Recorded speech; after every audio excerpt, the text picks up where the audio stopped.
Bom dia a todos, bom dia a todas, sejam todos muito bem-vindos a mais um ICL Mercado e Investimento.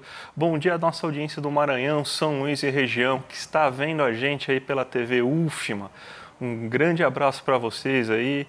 Hoje a gente tem bastante assunto aí para tratar, porque os mercados acordaram azedos hoje. Tivemos dados interessantes da China, inclusive, sendo divulgados, mas não foi o suficiente aí, porque as tensões no Oriente Médio e algumas falas que o Powell teve ontem azedaram de vez o mercado. Tá tudo caindo, tá tudo explodindo aí, câmbio explodindo pelo mundo. A gente vai falar um pouco aí sobre isso. Vamos falar também da inflação por renda, aquele estudo que a gente sempre traz aí todo dia, todo mês, quer dizer, perdão, falando aí para qual faixa que foi mais pesada a inflação no mês, mesmo com a inflação sendo sido baixa. A gente vê aí algumas situações aí diferentes do que a gente estava vendo, com a inflação ainda sendo um pouco mais pesada para as pessoas com menor renda. Vamos falar do IGP-10 também que saiu, então a gente tem mais um dado inflacionário para a gente começar a tentar tratar agora, nesse momento aí, a gente já começar a fazer o aquecimento para o que pode vir aí para o próximo mês. Então, bem importante esse dado aí, dado de abril já.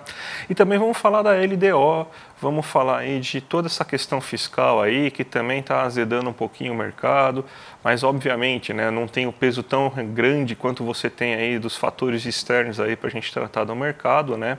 Mas já vamos então começar hoje, não tem agenda, infelizmente a Débora tá doente, então uma boa recuperação para a Débora aí, espero que fique tudo bem com ela, então, mas a gente hoje não tem agenda, porque é a Débora que faz a agenda, a Débora que faz lá tudo no broadcast agenda, mas a gente já vai partir direto agora aí pro nosso giro aí de mercado, porque tem muita coisa para a gente tratar hoje, né, a notícia que a gente fala aqui todo dia para vocês observarem, né, nosso site, que está falando justamente aí dessa queda aí generalizada nos mercados mundiais, né? Mesmo com os dados bons da economia chinesa vindo, a gente tem então que as tensões no Oriente Médio e as falas do Powell foram cruciais aí para você ter então uma queda aí generalizada em todos os mercados. O que está acontecendo? Ontem a China divulgou alguns dados sobre PIB e evolução da indústria, e foram dados bem positivos. A China cresceu no primeiro trimestre 5,3% aí no acumulado lá no ano. A previsão era de crescimento ficasse em 4,6%, então foi bem acima das expectativas.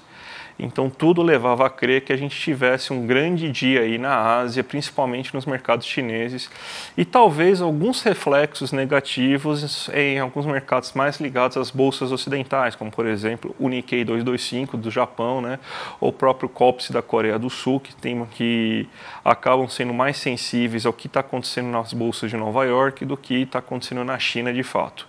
O grande problema é que você teve falas do Powell que jogaram um verdadeiro balde de água fria nos mercados e aumentou ainda mais aquelas incertezas que a gente vem falando aí durante essas últimas semanas, né? Que é o famoso dia da marmota. Todo dia algum dirigente do Fed vai lá, fala, e o mercado fica incerto, começa aquela confusão no mercado, todo mundo vai procurar os títulos públicos dos Estados Unidos.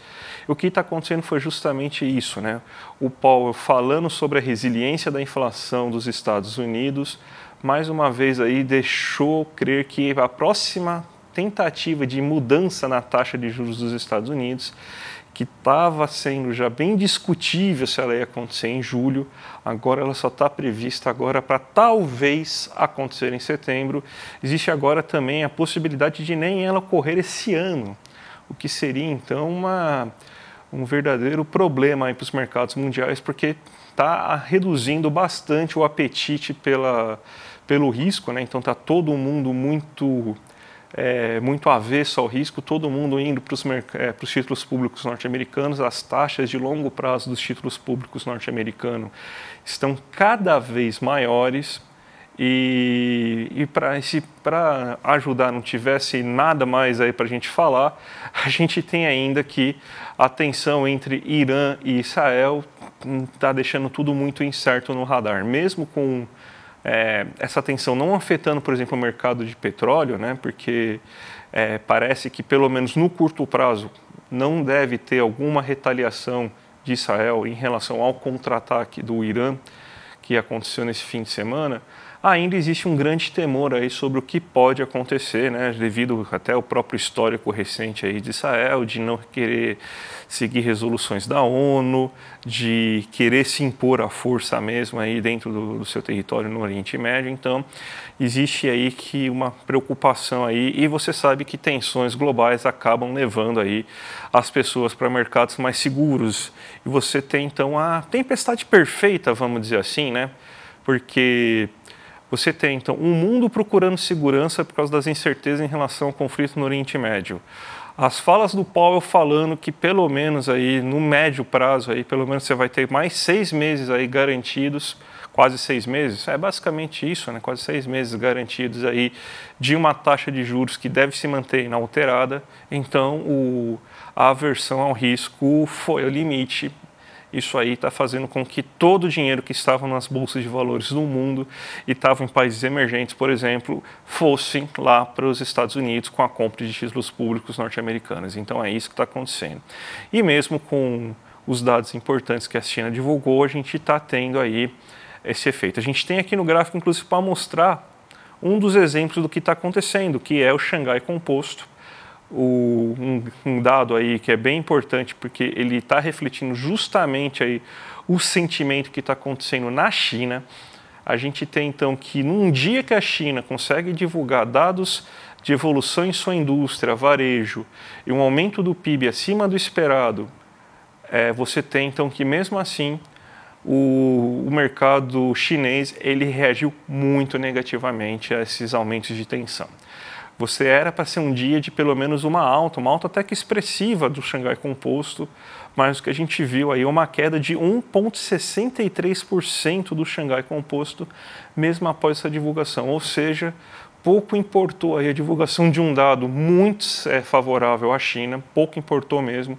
O que acabou fazendo, o que acabou sendo então de fato aí mais relevante foi justamente essas sinalizações, essas divulgações aí das falas do Powell que colocaram cada vez mais em xeque uma mudança na taxa de juros no curto prazo e as tensões entre Irã e Israel, que ninguém sabe o que pode acontecer, todo mundo está esperando aí que pode acontecer algum certo problema. Então, esse aí é o cenário global aí que a gente vai acordar de manhã e, óbvio, a gente vai passar pela abertura, a gente vai ver como que está o caos também, o dólar aqui disparando, a bolsa caindo muito. Você tem aí que todos os países, a gente vai ver o DXY, né, que vai medir o dólar perante seus pares, também está aumentando, então é um efeito global que está acontecendo aí.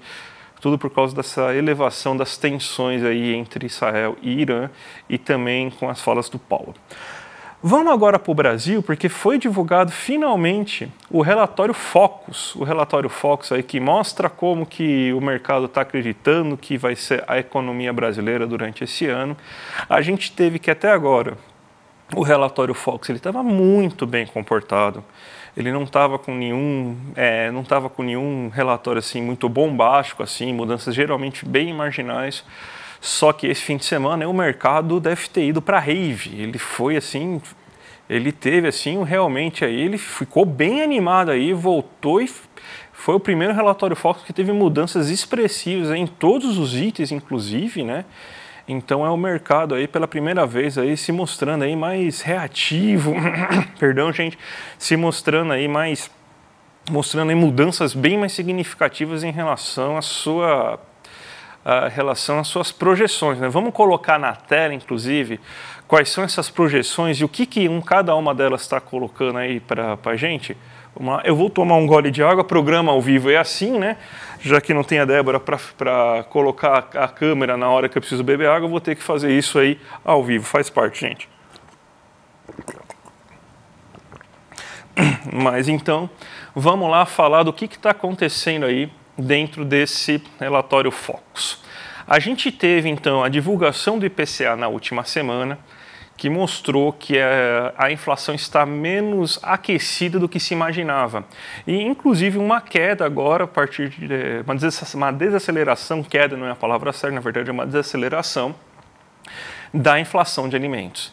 Então você teve aí uma queda bem considerável de 0,05 pontos percentuais. Você estava tendo uma previsão de que a IPCA fecharia o ano em 3,76, que já era um valor baixo dentro da meta esperada pelo regime de metas, só que agora o mercado reduziu ainda mais essa inflação esperada, agora para 3,71%. Lembrando que o centro da meta esse ano é 3% e o teto da meta é 4,25%. Então está dentro da meta esperada a inflação, e os bons resultados aí do IPCA de março garantiram aí que você tivesse aí uma melhora na projeção.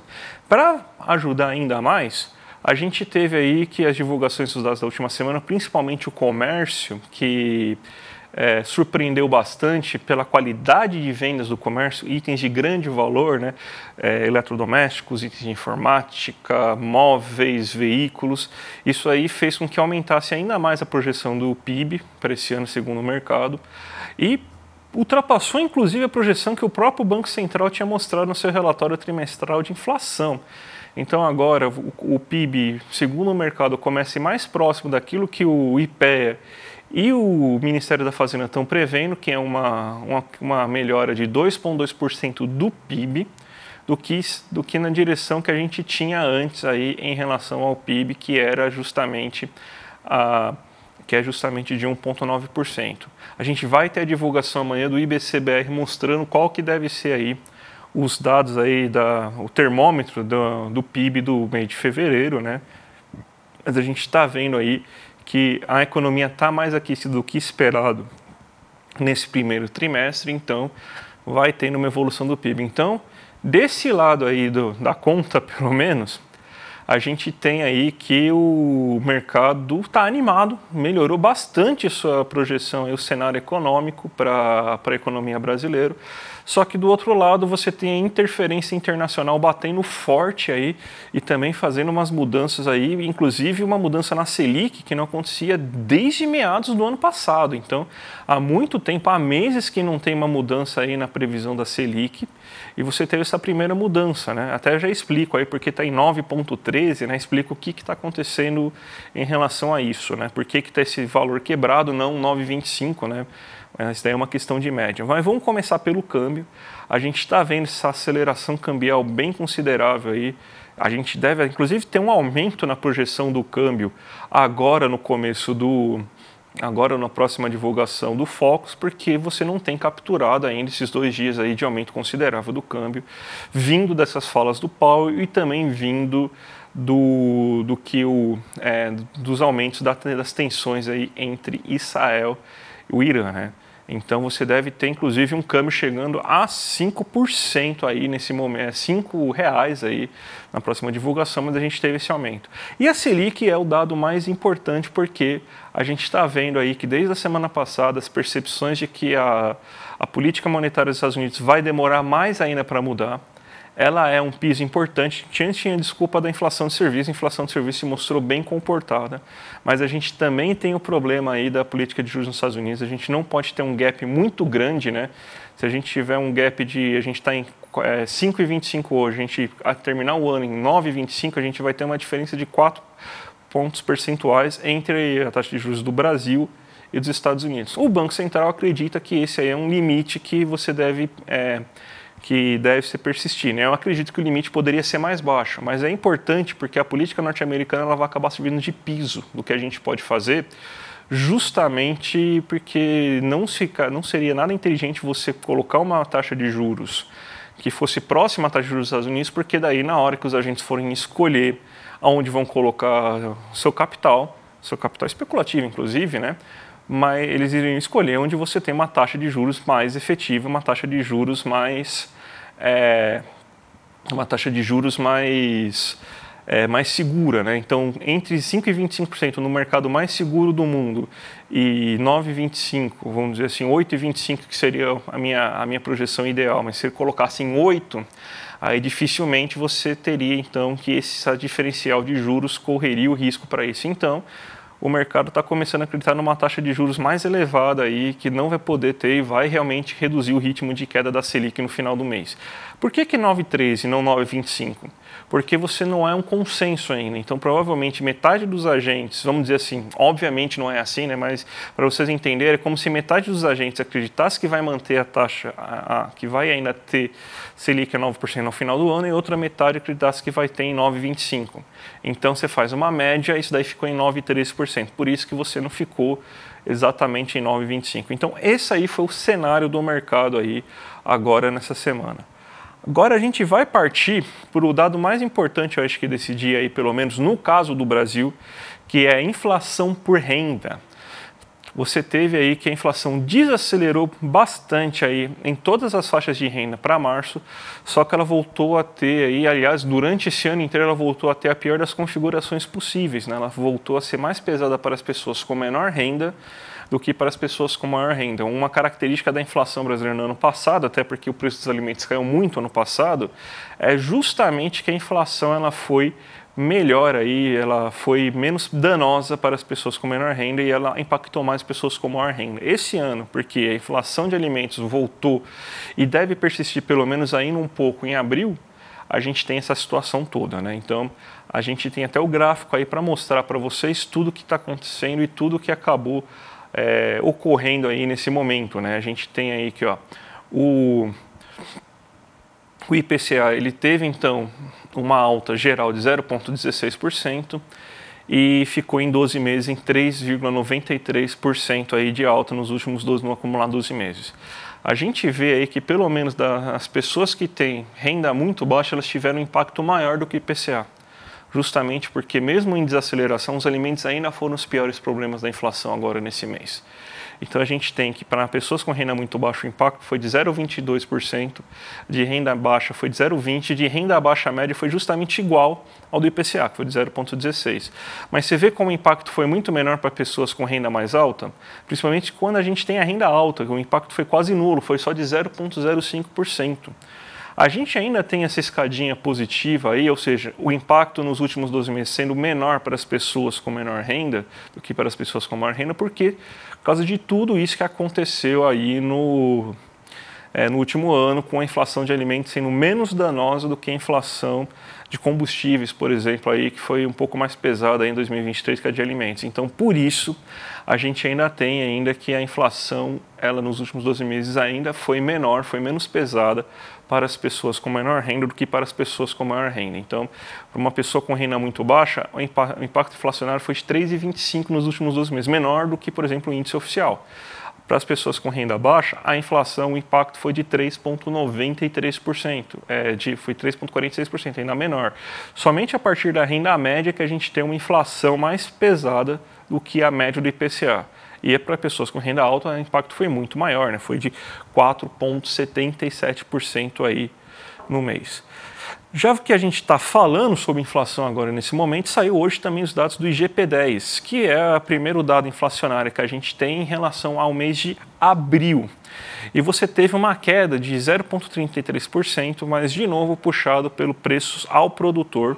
Esses preços ao produtor, eles acabam demorando um pouco para refletir aos preços ao consumidor. A gente ainda tem uma alta ao preço ao consumidor.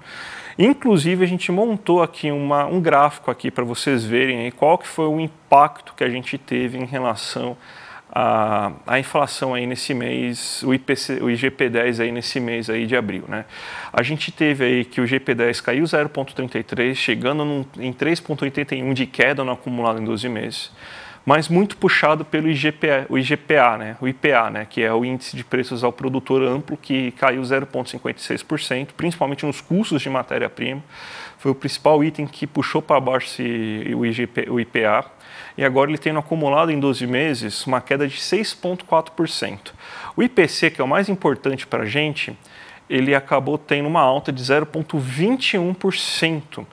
E ele teve ainda a inflação de alimentos sendo o principal problema aí do mês, desacelerando para ser comparado ao último IPC-10, o IGP-10, mas ainda com um impacto ainda positivo, o que deve fazer então com que a nossa inflação aí nesse momento ainda tenha, pelo menos se persistir isso, ainda tem algum certo peso da inflação aí um certo peso da inflação de alimentos aí nesse mês de abril, coisa que já estava sendo previsto antes. Mas a inflação aí do IPC-10 ainda está em 3,3% acumulado em 12 meses. O INCC, que são os índices de preço da construção civil, subiram 0,33% nesse mês, e a gente tem uma alta então no acumulado em 3,32%. Então a gente ainda tem aí que ficar atento em relação ao preço dos alimentos, porque ainda é um fator inflacionário relevante e provavelmente ainda vai ser o maior impacto que a gente vai ter na inflação aí de abril. Vamos ver, semana que vem a gente tem ainda dados importantes ainda para sair. O próximo dado vai ser o IPCA 15, que é aquele que mede do dia 15 ao dia 15, então também a gente vai ficar de olho em relação a isso. Para fechar o giro de notícias do Brasil, a gente tem aí que a LDO foi divulgada, né? A gente tratou um pouco da questão da meta ontem, né? Mas a gente tem aí que você vai ter que fazer algumas séries de revisões aí em gastos com benefício do INSS, algumas revisões de gastos, por exemplo, no Proagro. Então você vai ter ainda... Espera, deixa eu pegar uma água, gente. Você vai ter ainda alguns elementos aí que a gente falava aí agora há pouco, que é justamente esses elementos sobre como que o mercado, como que esse novo teto de gastos, né, o novo arcabouço fiscal, ainda mantém, né, grandes problemas de conflito orçamentário, né? A gente teve uma revisão da meta já para o próximo ano, justamente porque não ia conseguir chegar na meta esse ano, justamente porque você não vai ter toda aquela arrecadação esperada aí pelos novos tributos, vai ter que aumentar gastos. Agora começou a entrar no radar aí o reajuste para os funcionários públicos dos institutos federais, das faculdades federais. É importante que eles tenham esse reajuste, inclusive, né? Isso aí vai gerar maior aumento de gastos para o Estado, então já teve essa revisão. A gente ainda tem esse conflito entre as pastas, então algumas pastas vão ter que ter queda no seu orçamento para conseguir fazer com que o arcabouço fiscal seja respeitado. Então a gente ainda tem todos esses problemas aí dentro do arcabouço, dentro da questão fiscal brasileira, por causa dessas novas regras que a gente está fazendo. E vamos finalizar agora então o programa, né? A gente tem 3 minutinhos para a gente falar rapidamente aí da nossa abertura de mercado, que tem coisa aí que aconteceu aí, que a gente está vendo aí que os mercados em Nova York, eles acordaram um pouquinho melhor agora, eles começaram a responder um pouquinho melhor agora, mas eles estavam ainda numa situação, eles estavam ainda numa queda bem considerável, agora eles estão conseguindo, perdão, gente, eles estão conseguindo ficar agora no 0 a 0. Isso aí reduziu, inclusive, um pouco da queda que a gente estava na Bovespa, que a gente acordou aí, logo que a gente começou o programa, a gente estava com uma queda de mais de 1% do Ibovespa, né? E a gente tem, por exemplo, os mercados de petróleo caindo, que ajuda a gente a perder um pouco aí de tração dentro do nosso Ibovespa, porque as ações da Petrobras estão caindo, e você tem uma alta saída de capitais indo para os títulos públicos norte-americanos. A gente consegue ver isso claramente quando a gente vê o dólar, né? O dólar subindo muito hoje, saindo de 5,18 para 5,27, uma alta de 1,56%, uma alta muito considerável. É muita saída de recursos que a gente tem, né? E olha que hoje é um dia aí que, pelo menos ontem, o DXY estava mostrando também um aumento muito grande, o dólar ganhando tração frente a seus pares, né? Hoje ele já está meio que no 0 a 0, mas quando você abriu o mercado, o que aconteceu foi que quando os mercados se estabilizaram um pouquinho melhor aí na Nasdaq e no S&P 500 dos Estados Unidos, a gente teve aí uma melhora aí dessa situação, começou a ter uma menor especulação aí nos mercados e fazendo com que ocorresse um pouco dessa queda, dessa sangria aí, dessa desvalorização de todos os mercados perante ao dólar.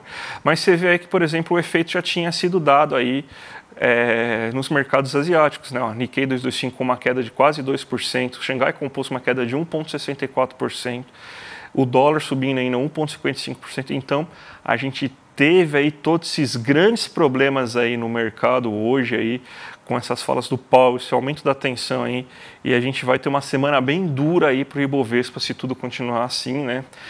Isso muito mais ligado, novamente, explicando aos fatores externos do que aos fatores internos que a gente tem. Tá certo, gente? E a gente vai ter recado hoje para dar de novo aí do nosso querido Despertar Empreendedor, né? que vai ocorrer entre os dias 14, 15 e 16 de julho. E a gente tem novidades, hein? Então a gente já teve um monte de atração muito legal sendo anunciada hoje. Ontem o próprio Fernando Haddad foi anunciado, Felipe Neto, Renato Freitas, e a gente tem aí mais 3 atrações aí que foram anunciados no dia de hoje, né? Vamos colocar na tela aí quem são esses 3 aí que a gente anunciou hoje. Ó, você vê aí, por exemplo, a Débora aí, a nossa querida colega aqui que não... que felizmente está doente e não participa hoje, mas ela vai estar no Empreendedor Mestre. O Traíra do William De Luca também vai participar. Ó, Chico Sá, Roberta Garcia, Caleron, Rodrigo Viana, Gabri Varela, Vivian Mesquita. Então, um super time para apresentar tudo isso aí para vocês, né? E a gente tem, então, agora as novidades, né? Ó, a gente tem a Fátima Bernardes, que não tinha sido anunciada. Olha que super novidade que a gente tem. A Denise Fraga também anunciada. E o Rodrigo Oliveira lá do Mocotó, olha isso, gente, maravilhoso. E mais um super time aí para já entrar junto com a Mônica Martelli, com o Renato Freitas, com a Juliana Varone, com o Serginho Grosmin. Olha que time maravilhoso a gente vai ter, né? Ó, mais de 90% da plateia já foi vendida, gente. Então, ó, se apressem aí, o despertar2024.com.br, a gente ainda está com descontos aí nesse momento aí para o público em geral. Já se inscreve porque os ingressos já eram poucos, agora estão menores ainda. Esse primeiro lote aí, quase 90% já foi vendido para a plateia, então corram aí, gente. Então ó, tem aqui o QR Code, tem o site, entrem lá que vai valer muito a pena. Queria agradecer a presença de todos vocês, a presença aí também das redes abertas aí lá no Maranhão, São Luís e região, lá da TV UFMA, né? Agora vocês vão ficar aí com o Rolê ICL, com o William De Luca e com o Guga Noblar, então vocês já aproveitem aí, já fiquem na nossa programação e amanhã a gente está de volta. Não sei se só eu de novo, se a Débora vai conseguir voltar amanhã. Esperamos que sim, né? Melhoras para você, Débora. A gente então volta amanhã às 11 horas da manhã falando aí de tudo que aconteceu no Brasil e no mundo aí. Vamos ver se essas tensões globais vão mudar aí, se pelo menos essa abertura da Bolsa de Nova York vai conseguir reverter alguma coisa aí em relação à nossa bolsa. Tá certo, gente? Um grande abraço e até amanhã. Pelas ruas de Cuba anda uma lenda viva. Se eu falasse para você que o nome dela é Aleida, talvez você não reconhecesse imediatamente.